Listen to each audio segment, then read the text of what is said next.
so I just came out of the forest, the woods, which is one of my top favorite places to hike, to the beach. Actually, my top place to be is the beach. So you get the best of both worlds. This is beautiful. This is breathtaking. Welcome back, Ramblers. In the previous video, we met up with our RV sunsets at the Willapa Brewing Company and stayed the night using the Harvest Host program. Afterwards, we moved on to Mora Campground in the Olympic National Park for 4 nights. It was a tight fit, but we managed to squeeze in. The next day, we showed you the beautiful whole rainforest. Be sure to watch the first part of our PNW road trip if you haven't seen it already. Now, in the second and final part, we'll wrap up our time in the Olympic National Park by showing you the stunning beaches, breathtaking views, some vampire stuff, and how on earth did we get out of our tight spot. All right, Ramblers, let's get rambling.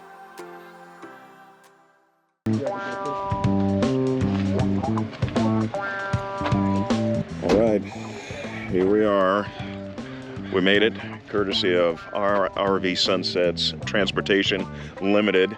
That was a curvy, bumpy ride all the way here along the coast, for sure.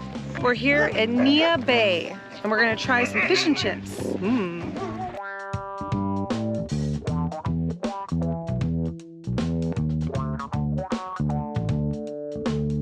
we got halibut. Wow. Really good. Yeah, real tasty. I like the bite-sized chunks of it, so it has a nice batter to fish ratio. So yeah, we're standing outside at Calvin's Crab House here in Neah Bay. We got picnic tables. We're sitting here on the side of the road. We're having a good time. We're gonna head out to the most northwestern point of the United States. We're excited to show you this journey that we're on today, but we're stopping here at Neah Bay to have a little bite and enjoy the scenery, and then we're heading out.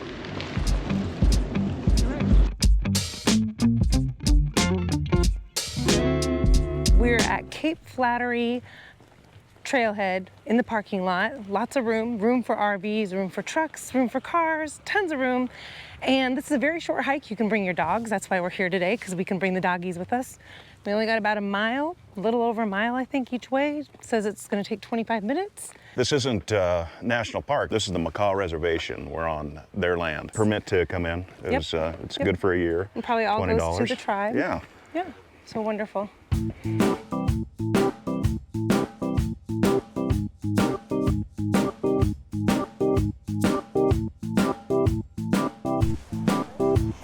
All right, so we turned left here to go to the observation deck. You could have went right to continue to another section. We're gonna start here and show you what it looks like at the observation deck. Oh, wow.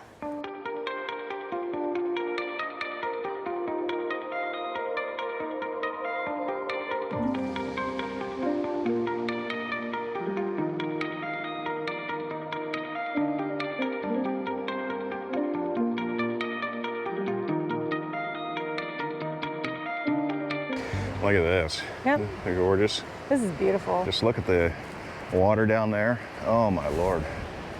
Huh? Oh, here's the lighthouse up here, up ahead. Oh, historic vantage point. Searching for the Northwest Passage and the entrance to the Strait of Juan de Fuca.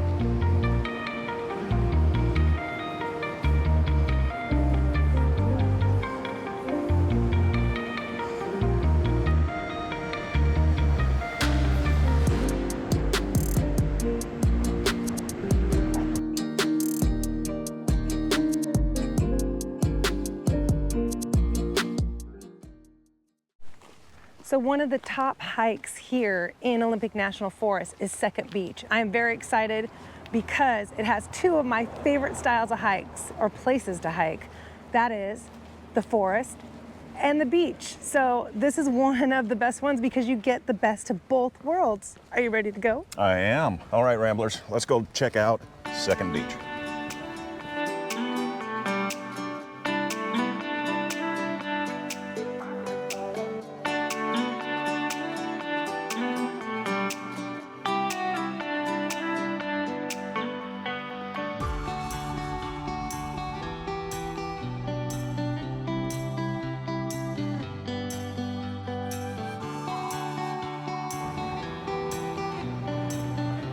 Wow. Oh, wow. What do you think? Oh my gosh. This is 10 times better than I thought it was gonna be. So I just came out of the forest, the woods, which is one of my top favorite places to hike, to the beach. Actually, my top place to be is the beach. So you get the best of both worlds. This is beautiful. This is Look how breathtaking. gorgeous. And it was raining 2 days ago, and look how gorgeous this is. If you are in the Olympic National Forest and you don't go to Second Beach, you're missing out. And this doesn't take long. We parked at the parking area. You walk down, it takes 10 to 15 minutes to walk down here, honestly. It's 0.8 miles, and this is where you land, and I could spend the whole day down here. So if you are an ocean beach person, this is the place to be. I'm excited. Let's go see if there's any tide pools going on right now.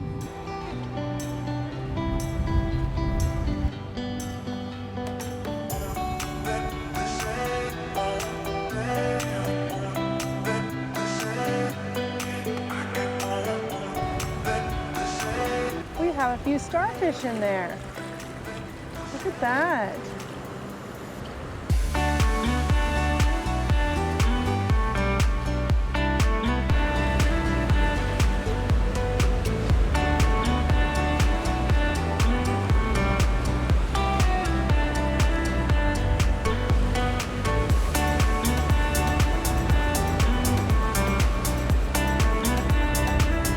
So being from the Pacific Northwest, we should be so much better at this.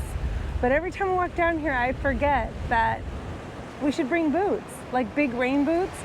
All these people along here, I would say at least 20 of these people along here were all wearing rain boots. And it makes sense because if you want to look at tide pools, if you want to get close to all these little rocks and see what wildlife there is, those rain boots, you can walk through all this water a lot easier. And if the tide comes rolling in, you're not panicked and backing up because you got your rain boots on.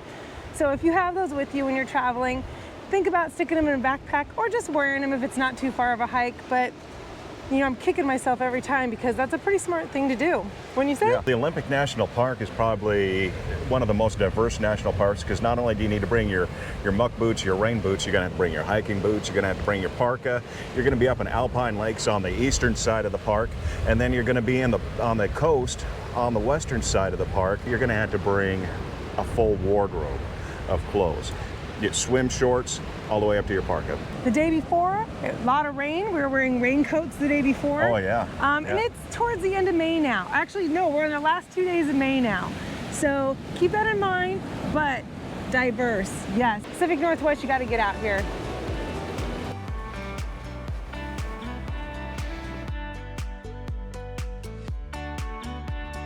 We just exited Second Beach. Wonderful hike, absolutely beautiful. You come on out here, just so you know, there are porta potties here if you need porta potties, and it was absolutely beautiful. So if I could recommend any hike that you want to do around here, simple, easy parking, go through the woods for 0.8 miles, get out to the beach, enjoy yourself, and get back out to the parking lot. Very simple. What you doing, Ron? I'm going pee. Did you hear me on the mic? I totally forgot. Don't worry. But you can turn that off, right? Yeah, I got it separated from left to right channel. I do that a lot because I'll kill my channel when you're talking, and then I'll just turn it to, then I'll just export it as mono. I totally You know, forgot yeah. about that. No Yeah. dogs. I totally forgot about that. And look, all this trash out here. This is nice because Yeah. of bears. Bear proof, yeah, these are bear proof. Bear-proof. Yeah, they can't get their paws underneath the hasp. All right, so we're getting back in the car. We're gonna head to Forks. We're gonna head to Vampire Country now. And we're gonna show you where to go if you are a big fan of The Twilight series, whether it's the books or with the movies, it's all based in this area of Washington, specifically Forks. Yes, actually in the books, it says Forks, Washington. And we're gonna go show you some of the popular places to stop in at. Ready to Yes. go? Yeah, Let's get so let's go rambling. check this out, Ramblers.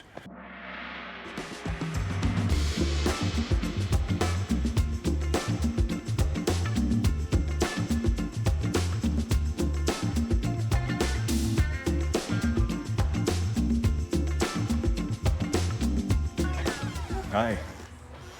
Hi, thank you. No, not at all.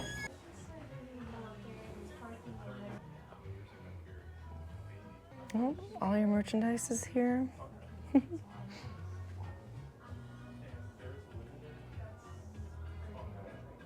Oh yeah, Okay. He loves Twilight. He's a huge fan. If you're a fan of Twilight, they have the museum here and they have a lot of information. They sell a lot of merchandise and they also have tours that you can purchase and go on. It shows you all the places to stop at that were in the movie. So it's very important if you're somebody who loves this. What'd you get? Look at this, I got a magnet here. The City of Forks welcomes you. This is like the photo of the sign coming into town. Okay, real quick, there's a couple things here for a second. I just want to see what this is. So it's a loggers museum, you know. Or memorial. This memorial was built with money, labor, materials donated by the people of Western Olympic Peninsula. Wow, that is really nice. I like that.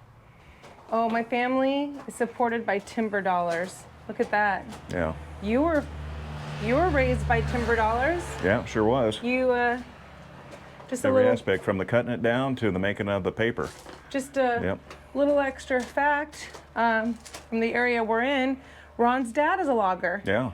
Yeah, your Yeah. dad is a logger, and your dad has had some major accidents where he was life flighted in a helicopter one time. So Yep. we understand these memorials all Oh yeah, too it's well. a dangerous work.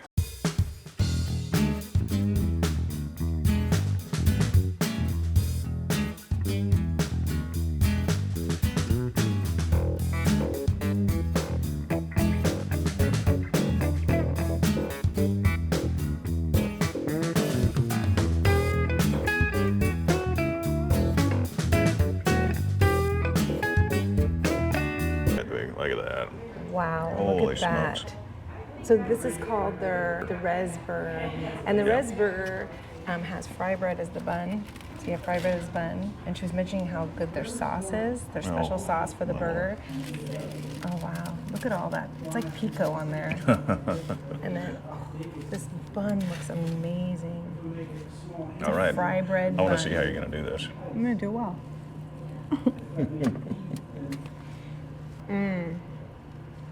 Oh my gosh, she's right. This burger is seasoned. Holy cow.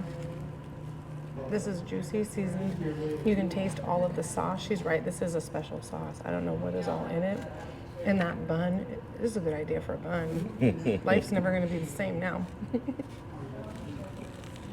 Dessert traditional fry bread. So this is the cinnamon and sugar. Cinnamon and sugar. We're going to cut this in half so there's no fighting. This is like an elephant ear that you'd get out of like a carnival or something, but better. Light, fluffy, melts in your mouth. So good. Yeah, that's great. Wow. All right, so we're in the car now. We just left Longhouse Cafe. Oh my goodness, oh my gosh, the fry bread was amazing. Just for something different. Every time we go to a different area, we like to try something different. But the best thing of all is the moment I walked in, it smelled so good in there. So they just redid the inside of it, the interior of it, with cedar planks. The smell of cedar was in there the moment you walked in, and then it was just beautiful. The tables were beautiful. He had pictures of his family, his daughters. They've only been open for 2 years. They're open seasonally. And then we go into the fry bread. Oh, fluffy, warm, fresh. Oh, it was absolutely delicious. And then they used the fry bread as the bun for a burger. Hello. That worked out real well. I didn't realize, at first, it's like, no, that's going to be too much. But then it worked. It actually worked. Oh, it worked great. Like, I was like, I want to do that again. I want to use that bread as my bun in the future. Yep. So it was wonderful. We enjoyed it, and we recommend going in there. There's a couple other places in town that we almost went to, but like I said, we wanted something that we can't just get anywhere at any time. So I felt like that was it. Yeah, it was a good choice. Yeah. So now we're heading over to a tap house to meet up with our friends Mike and Tony.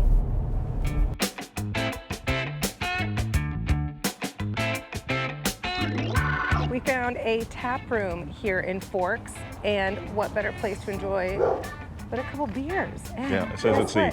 You can find the strangest people in these places. What? We're looking at you through bars. They're already ahead of us.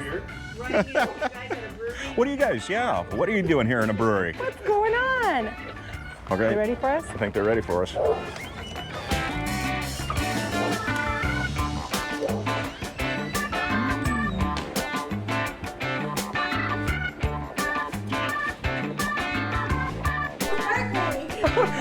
All right, thanks, guys. Yeah, thank you. Oh, And then we had to go outside all the way around. That's okay. I was walking through the wall. Yeah. I would have, yeah, like to see that.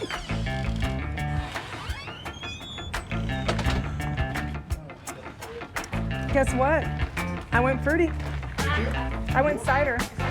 And yeah, and I went with a gose. You went with the gose and I went with the cider. All right, how'd that go? Oh, that went well. Had a gose, had a cider. Yeah. And that was really good. Got to hang out with Mike and Tony for a little bit before we see him at the camp. We split up, we've seen different things, and we're going to see a little bit more. So let's get rambling around the forks.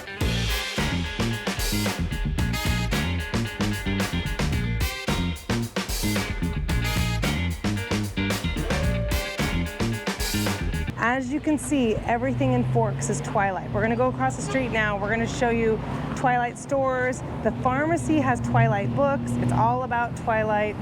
So if you enjoy Twilight, you're gonna love this town.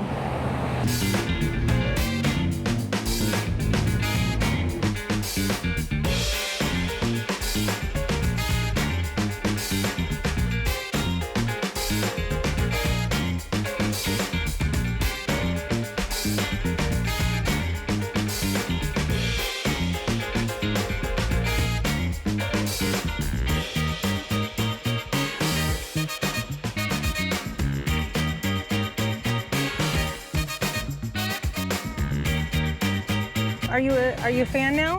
I am. Do you want to go back and watch all the movies? I will. Okay, let's do it. Let's go watch the movies. Yeah, let's go see them. You know, that might be one of the houses from the tour. Oh my gosh, I think it is. This is one of the houses from the tour. I'll have to go look at it.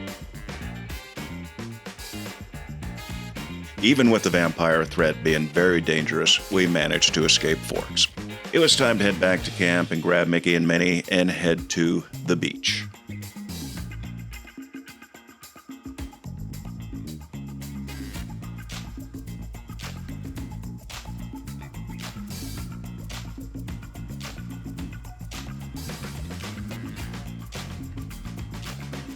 This is gorgeous. You know, I have all this, it looks like river rock here on the beach, and then everything, all the driftwood, all the wood, you know, washed up ashore here. And look at the waves. Yeah, man, this is look at it, you got the forest beautiful. right behind you over there. I mean, it was a 4-minute drive from Mora Campground. Yeah, it was just a short little drive. Wow. Yeah, and it's very beautiful. It's very neat. It's a very wild area. You know what I mean? Like there's a lot of waves. And Yeah. yeah. You know, this is something completely new, you know, from what we've seen before. You know, we've been to, you know, the seaside beaches, Long Beach, you know, the Oregon coast, a lot of that. We never explored the northern coast. And this is just spectacular in its own way. It's a completely different beach than what those other beaches are. You know, of course, the further north you go on the Pacific Ocean. It might be sandy down that way, but I doubt it. It kind of looks like it, but I doubt it. Some big waves. Wow. Big waves. All right. Well, we went down to one end. We went down to the other end. Lots and lots of rocks, like river rock. A little bit of sand. Yeah. Lots and lots of driftwood. You got the forest behind you. And some trees and ocean. Yeah. Real beautiful. It is. Real cool. Yeah, 4 minutes from the campground. So if you want to... Yeah, that Mora campground is quite the location. I think it's a good base camp for what you want to do here in this immediate area. You know, an hour away to Neah Bay, half hour to Forks. You know, about an hour to the rainforest. A good location. Yeah, I recommend staying here. Real nice campground. Well, there's no electricity, no water, no sewer. Well, yeah, we talked about that earlier. You want to be really under 30. I mean, you're pushing at 35, but. Yeah. There's a lot of campgrounds around here, but yes, if you have a 25 to 30 footer, if you want to be in this side of for a while, yeah. My other favorite place we stayed at though is on the other side and going to Hurricane Ridge. Yeah, on the eastern side of the Olympics.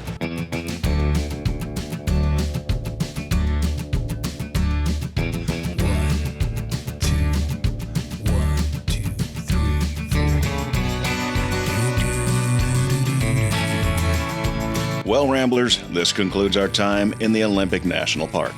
We made it out of the vampire country unscathed, We showed you what the westernmost point of the continental United States looks like. We showed you some beautiful beaches, gorgeous views, and where to get some delicious food. But to answer the final question, how did we get the rigs out of the campground?